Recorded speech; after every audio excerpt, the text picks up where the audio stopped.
কবিতা দিয়েই তাকে চেনা, কবিতাতেই জীবন দর্শন, কবিতার মাধ্যমেই তার সব কিছু পাওয়া, কবিতার মাধ্যমেই মুক্তির স্বাদ। আজ আমরা এমন একজনের কাছে এসেছি মহুয়ায় পুজোতে, যার কাছে লেখা, যার কাছে কবিতাই সব কিছু। তিনি আপনাদের, আমাদের সকলের প্রিয়, সকলের পরিচিত মল্লিকাদি, অর্থাৎ মল্লিকা সেনগুপ্ত। আসুন এবার আমরা পুজো নিয়ে কথা বলে নিই আমাদের মল্লিকাদির সাথে। মল্লিকাদি, মহুয়া খবরের মহুয়ায় পুজোতে তোমাকে স্বাগত। মল্লিকাদি, প্রথমেই জানতে চাইব এবার পুজোতে কি কি উপহার পাচ্ছে পাঠকরা? নানা রকম কবিতা বলা যায়, ছোট কবিতা, দীর্ঘ কবিতা, কাব্য নাটক, একটি সংলাপ কবিতা, অনেক ছোট কবিতা, এরকম নানা রকম কবিতার একটা ঝাঁপি বলা যায়। পুজোর লেখা এবং আর বছরের অন্যান্য 5টা মাসের লেখার মধ্যে কোনো তফাৎ থাকে কি? না, তফাৎ কিছু তো, পুজোর লেখা বলে আলাদা করে তফাৎ হয় না। পুজোর সংখ্যা পুজোর সময় বেরোয় বলে তখন পুজোর লেখা হয়ে যায় সেটা। কিন্তু সারা বছর ধরে যা লিখি এবং মানে পুজোর সংখ্যার আগে আগে আর একটু হয়তো বেশিই লিখতে হয়। পুজো কিভাবে কাটান? সামনেই তো পুজো চলে এলো, পুজো কিভাবে কাটাবেন?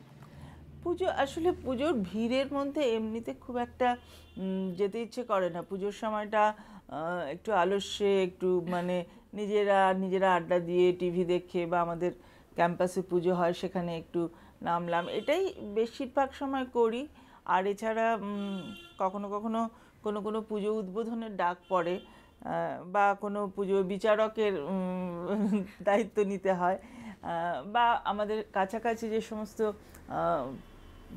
পুজো কমিটি বা পুজো মানে বারোয়ারি দল আছে যারা খুব রুচি সম্পন্ন, শিল্প সম্পন্ন প্রতিমা এবং মণ্ডপ বানান, তারা কেউ কেউ আদর করে ডেকে নিয়ে যান তাদের মণ্ডপ দেখার জন্য। তো সেই সময় সেগুলো দেখতে যাওয়া হয়। আর নিজেদের উদ্যোগে ওই ভিড় ঠেলে যাওয়ার কথা ভাবলে ভয় লাগে। কোনো ভালো লাগা, খারাপ লাগা, কোনো স্মৃতি পুজোকে ঘিরে? প্রথমেই মনে পড়ে ছোটবেলার পুজোর কথা।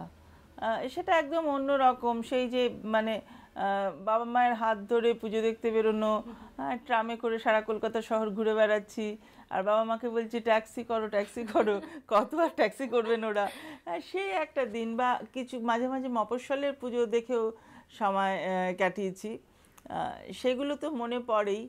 আর তখন পুজোর জামা, পুজোর সংখ্যার আনন্দ অনেক বেশি ছিল। এখন সেই আনন্দটা সেরমভাবে তো আর নেই।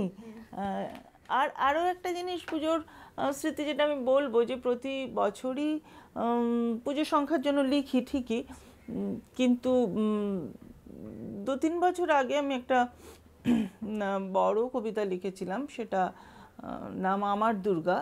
তো ওই দুর্গাকে নিয়ে নানাভাবে, নানা ফর্মে, এবং দুর্গা আমার কাছে এখনকার একটা মেয়েও দুর্গা হয়ে উঠতে পারে, এই জায়গা থেকে আবার পুরাণের দুর্গার সঙ্গে তাকে মিলিয়ে দিয়ে এইভাবে আমি একটা দীর্ঘ কবিতা লিখেছিলাম।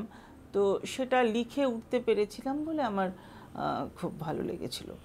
দিদি, পুজোকে ঘিরে যখন এই কবিতার কথা উঠলই, তখন আমাদের দর্শক বন্ধুদের জন্য যদি ছোট্ট করে একটা কবিতা, যদি কয়েক লাইন শুনতে পাই। এই কবিতাটাও পুজো সংখ্যায় বেরিয়েছিল। কবিতাটার নাম আপনি বলুন মার্কস। এটা কার্ল মার্কসকে লেখা একটা চিঠি। ছড়া যে বানিয়েছিল, কাঁথা বুনেছিল, দ্রাবিড় যে মেয়ে এসে গম বোনা শুরু করেছিল আর্য পুরুষের ক্ষেতে, যে লালন করেছিল শিশু, সে যদি শ্রমিক নয়, শ্রম কাকে বলে? আপনি বলুন মার্কস, কে শ্রমিক, কে শ্রমিক নয়? নতুন যন্ত্রের যারা মাস মাইনের কারিগর, শুধু তারা শ্রম করে। আর শিল্প যুগ যাকে বস্তি উপহার দিল, সেই শ্রমিক গৃহিণী প্রতিদিন জল তোলে, ঘর মোছে, খাবার বানায়। হাড় ভাঙা খাটুনির শেষে রাত হলে ছেলেকে পিট্টি দিয়ে বসে বসে কাঁদে, সেও কি শ্রমিক নয়? গৃহশ্রমে মজুরি হয় না বলে মেয়েগুলি শুধু ঘরে বসে বিপ্লবীর ভাত রেঁধে দেবে। আর কমরেড, শুধু যার হাতে কাস্তে হাতুড়ি, আপনাকে মানায় না এই অবিচার। কখনো বিপ্লব হলে পৃথিবীতে স্বর্গ রাজ্য হবে, শ্রেণীহীন রাষ্ট্রহীন আলো পৃথিবীর সেই দেশে।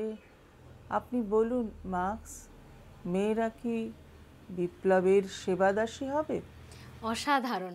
আপনার কাছে তো আরো বেশ কয়েকটা কবিতা শুনতে ইচ্ছে করছে, কিন্তু কিন্তু সময় বড় কম।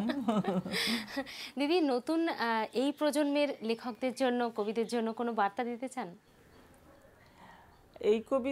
এই প্রজন্মের কবিদের কাছ থেকে আমি নিজেই শিখতে চাই, কারণ তারুণ্য ধরে রাখার একটা উপায় হলো তরুণদের কাছ থেকে শেখা। আমি যেমন আমার ছাত্রীদের কাছ থেকেও শিখতে চাই, আমি যেমন আমার ছেলে আর ছেলের বন্ধুদের কাছ থেকেও শিখতে চাই, তেমন তরুণ কবিদের কাছ থেকেও শিখতে চাই। মানে এটাতে আপনি বিশ্বাসী যে শেখার কোনো বয়স নেই, না, শেখার কোনো অবশ্যই সীমা নেই? অবশ্যই। দিদি, মহুয়া খবরের দর্শকদের জন্য কোনো শুভেচ্ছা বার্তা পুজোর? পুজো আনন্দে কাটান এবং পুজোয় প্রচুর কবিতা পড়ুন, পুজো সংখ্যা পড়ুন।